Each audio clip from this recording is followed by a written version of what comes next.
Hi everyone, it's Clyde at Vibrant Soap, and today's video is a little different. It's not the making of soap. I will have a cutting of soap at the very end, but it's also about how to get ideas. And let me just get to it. I'm going to show you some of my collections. First collection I'm going to show you is my collection of lizards, and I promise you that this will get to soap, so just kind of bear with me. So I had this iguana a long time ago, and it really sparked my interest in lizards, so I started to collect these lizards, and I'll show them to you right now. Yeah, there's metal lizards and rubber lizards and glass lizards. I try to collect lizards made in different materials, and I actually painted a portrait of my iguana. This is BC, my iguana, and I set him in the jungle.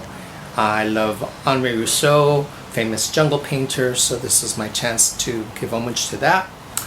And then we also collect magnets. It's our way of keeping a record of our travels. So I had to actually make a trip to the store to buy a magnetic panel to put some of the magnets up there. And these happen to be the international magnets. You can see they're just all over the place. But we had to kind of relieve the front of the refrigerator by getting this panel, because there were so many magnets we couldn't find the refrigerator. One day we went into the kitchen and said, oh my gosh, where's the refrigerator? But anyway, the refrigerator still has some domestic travel magnets on it. So that was a long way to explain the fact that I collect my soaps too. I just do it so automatically, and I just had this stash going, and finally today I decided to put all the soap together, and I was just really amazed at how many I still had. I didn't collect all of them. I wish I had. It took a whole table just to photograph all of them, and I kind of ran out of room. And I didn't even think about putting my glycerin soaps up there, my melt and pour. There's just no room for it. But one of the reasons why I collect this stuff is I think it's my artist's mind trying to hold on to visual information. And what better way of holding on to visual information but to actually collect the stuff, to have the tangible things right in front of you. The next best thing is, of course, taking lots of photos of things. But anyway, talking about photos and video records, let me show you my soap. Okay, so once again, this is not all the soaps I've ever made, but these are the ones I had thought about keeping one before I let them all go. But it's been pretty cool too. These have been scattered, and this is the first time that I said, you know what, let's take a look at them all together. And it's a kind of cool record. It's not in order at all, chronologically from when I made them, but I've decided to wrap them all in shrink wrap to preserve them, keep them away from the humidity and everything. And sometimes all I have is the end piece that I decided to keep, because see how thin that is? So that was a Christmas one from long ago, and this is the one that I started that design from. So it was a separate batch. 1 year was a little smaller. Do I have this one? I wish I had a full-size bar of, and I want to give credit to Kathy at Soaping 101, because whenever she had a new design technique, I was in there trying them and applying them, and I sure did learn a lot. But there's a lot of different techniques in there. This was using a divider in a loaf mold, and there's drop pours. There's me practicing with my soap stamp, more drop pours, putting melt and pour embeds in the soap, flat molds. Some of you remember this one, it's pretty recent. What else here? That was an important one to me. That was one of the Soaping 101 challenges that I took part in doing. What else? Tiger swirls. This one was, I forget what technique I really was doing there, but that was a soap I did a long time ago. Round soaps, soaps that accelerated, but I managed to get it in the mold. More confetti soap. What else here? Making fruit embeds. Let's see here, what else? Just, in combinations of different styling, swirling techniques too. This is my Jackson Pollock soap right there. That was fun to splatter soap away, and playing around with trying to come up with my own techniques as well. So there it is, kind of cool. I wonder how many of you save your soaps as well. But now let's get on to the cutting of some melt and pour soaps. Okay, I made two different types of rainbow soap, melt and pour, and I'm going to make little bars because I think they'll just sell better. Usually make these humongous ones and people pick it up and I think they think it's too heavy, and it might be. So the first thing I'm going to do is cut these in, I'll show it to you, in 2-inch lengths. Scented in sandalwood. It smells good. So I took a Sharpie and I put a mark on my cutting mat, and then I put wax paper over that.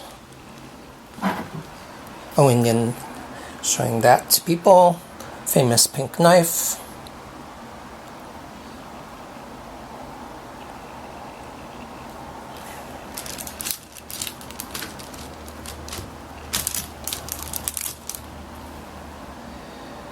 I have my other two. I'm going to pause between the cuttings because I want to wrap them right away. It's very humid and I don't want these to get all sweaty, so I'll wrap them in plastic.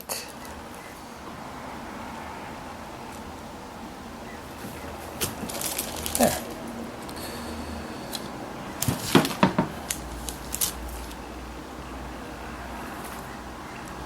So the next thing I'm going to do is going to cut them in half. I think that'll be good. Let's try that.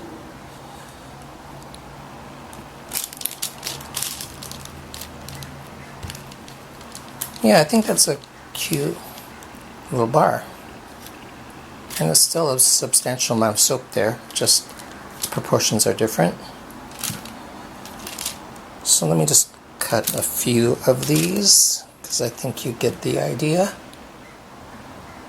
I beveled the top two edges of the whole loaf before I started cutting because it saves you time and it's more consistent.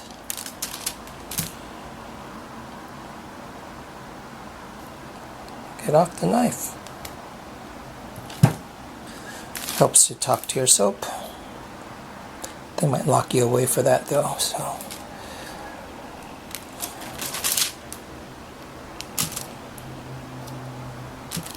Okay, so I'll finish these and wrap these and go on to the next soap.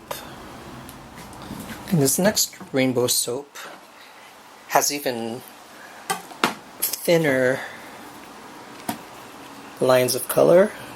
Bring back the other one just to show you how much thinner it is. So it's going to be a smaller soap, but I'm going to still cut them 2 inches wide.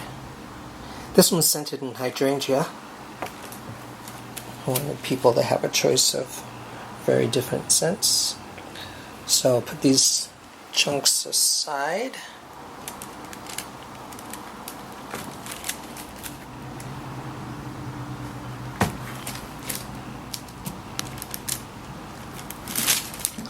And I thought I'd also show you some other melt and pour that I've done, that I've kept. These are a pain to make, but I'm trying to make the rind texture too, so I don't make those very often. But it's my cantaloupe. I'm trying to make the rind on that one too. So I just like a challenge now and then. I don't know. It's just what I do. Okay, now I'm going to cut these in 4 pieces. Cut them in half first.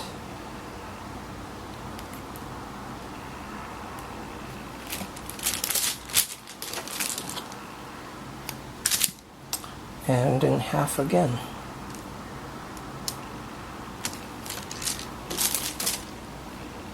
So they're little cute versions of soap. I like them.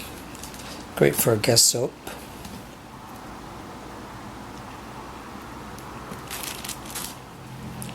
I'll just do one more just to give you an idea.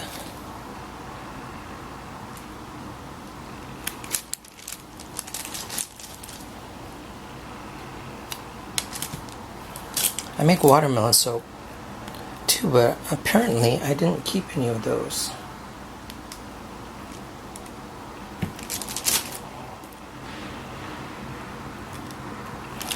Okay.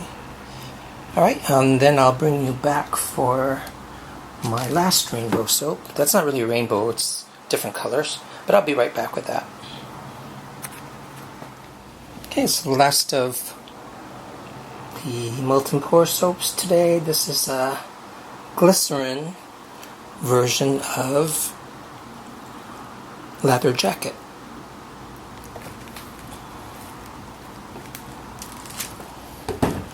And I'll be holding this one up to the light after I cut it. It's hard to see the blue.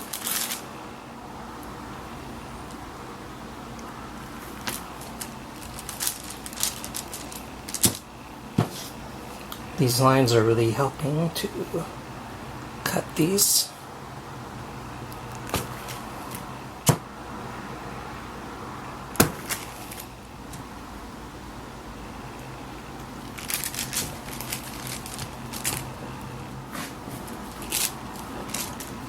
Okay, so let's see.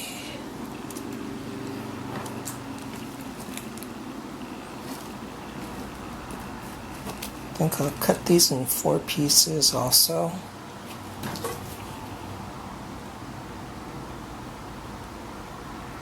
You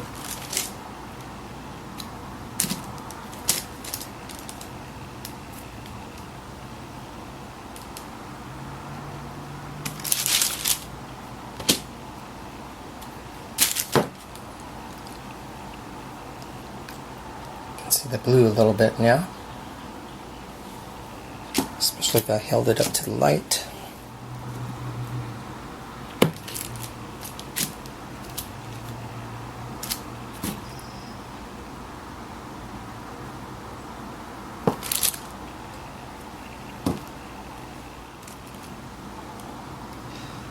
And that'll give you an idea. I don't need to get all of them. I did want to show you one more Glycerin soap. That's my pineapple, and I had to make the silicone matte mold for that, and it's scented with pineapple. So I'm pretty busy with melt and pour too. A lot of people think I just do cold process. So let me finish these and I'll get right back to you. Okay, they're all cut and wrapped now, but I always like to hold it up to the light. I love that transparency. There's the little one. And finally you can see the blue in the leather jacket. Can't hold them all up though, I wish I could, but I'll have some stills for you in a second. And I did want to tell you also that I may be disappearing for a short while because we're going to work on some remodeling. So I have basically a soap room, but that means things are going to be demolished for a while. I'm going to try to find a way to make some videos. They might not be as soap centered, but they will be on color at least. And we'll see you real soon. Thanks for watching. You guys are great. Bye now.